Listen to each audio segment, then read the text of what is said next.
I have two questions for you this morning. What is it that you fear? And what does it mean for you to take up your cross and follow him? Now, we inevitably think of taking up our crosses in terms of giving up something, in terms of some deprivation, something that we deny ourselves of, and it is. But cross-carrying is more than simply this. I want us to look at our crosses more broadly this morning. I want us to look at them in our existential way of life. And I want to link cross-carrying with our fears.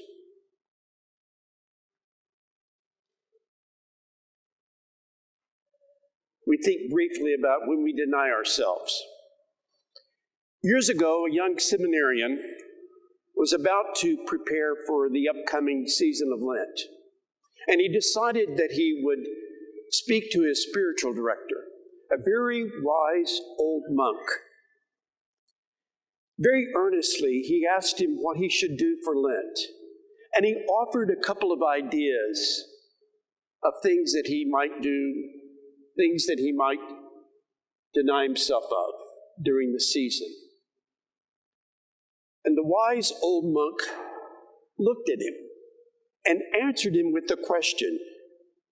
He said, "Where are you now? What are you doing?" The seminarian was kind of taken back. He didn't know what the monk meant by this. But the monk pressed him, "Where are you right now? What are you doing?" And ultimately, in exasperation, the seminarian was forced to respond, "I'm a seminarian. I'm preparing for ordained ministry." "Aha," the monk said. "Precisely. And that's your Lenten discipline. Embrace your life right now. Embrace your small sacrifices, the food you sometimes do not like to eat, or the men you live with who get on your nerves, or the time you spend studying when you would rather be doing something else. That's your Lent. That's your cross. Be a good seminarian, and then you will have a good Lent. What are your crosses now? What is it that you fear? I think that our crosses are all around us, and they reside inside us as well.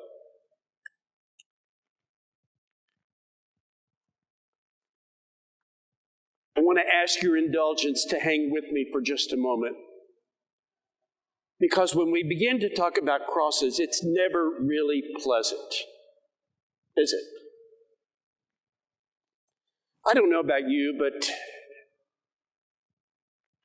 during this last weekend, with the wall-to-wall coverage, and only looking at a small part of the commemorations and the TV coverage, I was taken back to that moment 20 years ago yesterday. We all know where we were. And as the anniversary was commemorated, I remembered. I cried. I remembered the fear that all of us felt at that time. The grief, the sadness, the anger. I was sorry for the loss of life. I was sorry for those whose loved ones were taken from them suddenly, inexplicably.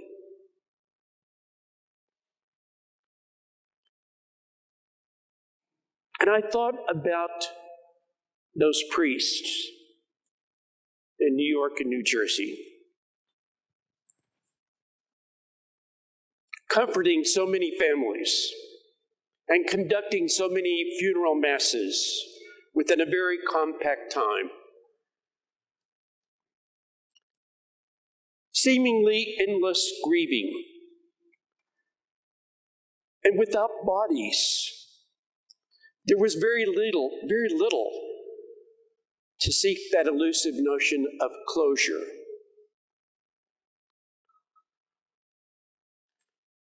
Today, for the last year and a half, you and I and citizens of the entire world have endured the pandemic. We thought that it might have been ending earlier this summer, but no. Only the Delta variant rising up with a possible another one on the way. And then we think about all of those who were affected by the Hurricane Ida, and the poor folks in Louisiana, and those who suffered from the storms in the Northeast. We pause to think about the poor people of Haiti plagued by an earthquake and then subsequent storms. And then I don't know about you, but this morning's headline in the local paper was telling all of us how much worse it could have been back in February when we were without heat or water. I wasn't comforted by that because I thought it was pretty bad as it was. So what is it that you fear? And what does your cross or your crosses look like? I think our crosses coincide with our fears and what is happening in our daily lives. Out there, among us, and in here. There's a wonderful series that I've recently been viewing. It's about an Orthodox community in Jerusalem. Superb actors, great writing, characters with all of the flaws and sometimes virtues that you and I exhibit.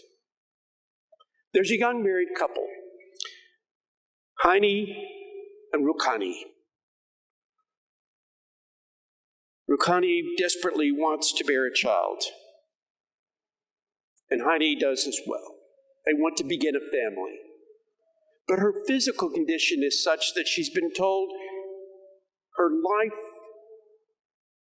is in danger should she become pregnant and bear a child. And her young husband knows this. The two have a very strong love for one another. Heini does not want anything bad to happen to his bride. And Rukani doesn't want to worry her young husband. Rukani does become pregnant, but she hides this from her young husband, knowing his fear, knowing his worry for her. Of course, the pregnancy is ultimately revealed, and he's furious, upset with her for keeping this from him, and furious that her life may well be in danger. They have a dreadful argument. And then ultimately, Heini returns home, and he seeks in some way to resolve their relationship and this discontent and that they both feel. Rukani is lying on the sofa and she's crying. Heini comes over to her And Rukhani says simply, "Honey, I need you." Honey responds affirmatively, "I'm here. We are together." His words are so reassuring that Rukhani then turns to him and says, "You're not afraid anymore?" "I am," Hani states, "very much.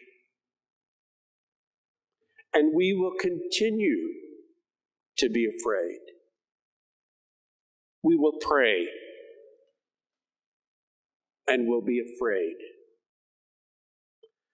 Should we bear a child, we'll be afraid anytime that he or she crosses the road or whenever something bad happens. When you have something precious, you're afraid of losing it. We will be afraid, Rukhani, and we'll pray, and we'll continue living. My two stories about the seminarian and about the young Orthodox couple suggest that cross-carrying from a Christian perspective is dealing with life, moving through all of its challenges, major and minor ones, with grace and resiliency, with hope, with determination, and with faith.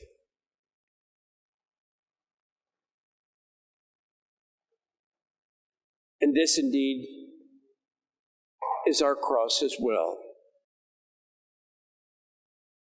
You and I have choices to make. Of course, we need to seek the good and avoid evil. But for a dark world full of division and strife and arguing and contention, for all of the Karens and the Kens out there who seek ugly confrontation and wish to divide us all, you and I, who bear the name of Christ, must respond differently. We must carry our cross, and we must do so in love. And my friends, this is some heavy lifting. We may at times want to simply act in kind. We may justify our thoughts of anger, resentment towards the other. But Christ, who carried the biggest cross of all, points us in other directions. The direction of love, which seeks understanding, forbearance, and compassion. We must double down on love, because we are bearers of light. We know our fears. We recognize our crosses of daily living. And we seek not only to bear them alone, but knowing that the one we serve has gone before us, pointing the way. Knowing that love casts out all fear.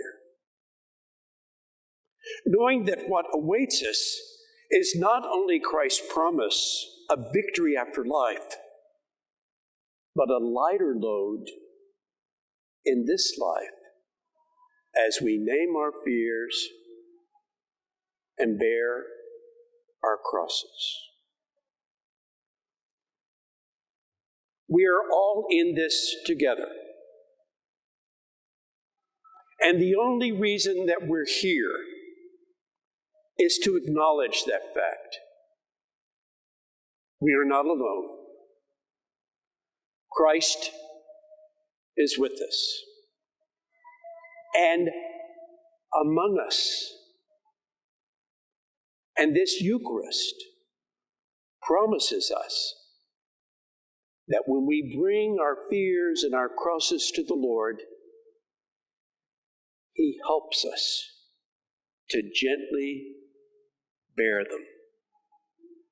And He wins for us our salvation.